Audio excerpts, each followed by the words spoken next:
a pas eu de changement. Vous savez, le processus électoral est quand même assez complexe, contrairement à ce que l'on pense.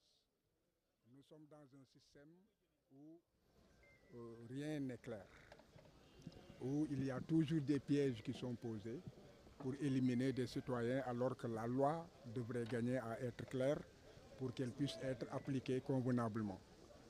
Donc Ayib Daffé, lui, son rôle, c'était simplement de s'occuper des formalités administratives. Actuellement, nous sommes dans une phase juridictionnelle où c'est le Conseil constitutionnel qui, en fait, doit s'occuper du reste, notamment de l'examen des candidatures, de la liste des candidats devant participer aux élections, recevoir les contentieux qui pourraient en fait se poser et enfin proclamer les résultats. Donc nous sommes dans une autre phase. Donc, il n'y a pas donc de problème à ce niveau. Le travail d'Ayib Daffé étant terminé, le relais, le président Ousmane Sonko, m'a désigné comme étant aussi bien son représentant que son mandataire.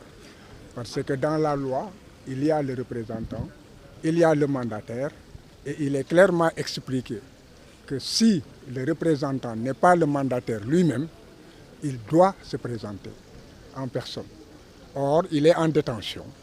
Et pour en fait contourner la loi, il fallait donc réunir sur la tête d'une seule personne la représentation et le mandat. Alors, le président de la commission a indiqué tout à l'heure dans son discours que les dossiers incomplets ne seront pas pris en compte dans le cadre du contrôle de parrainage, même s'ils sont pris en compte dans le cadre quand même de... Comment comprenez-vous cette décision? Bon, vous savez, en ce qui nous concerne, nous avons satisfait à toutes les exigences de la loi. Et nous avons déposé un dossier complet et en béton. Donc je pense que nous ne sommes pas concernés par ce qui a été dit. Une autre question?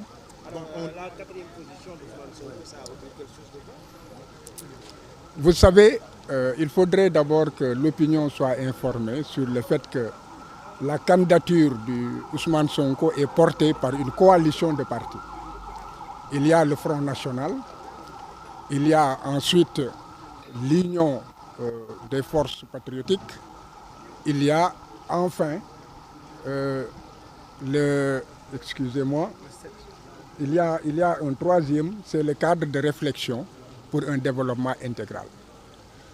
Et Ousmane Sonko a été le premier à désigner un mandataire et à déposer la déclaration, n'est-ce pas, exigée par la loi. Par ailleurs, c'était le 11 décembre. Il a été aussi le premier à déposer son dossier de candidature le 12 décembre. Donc, il porte le numéro 1 dans la candidature à la candidature. Donc, il est important qu'on le sache, n'est-ce pas? Et nous pensons que les turpitudes de l'administration, les obstacles de l'administration ne font pas la loi.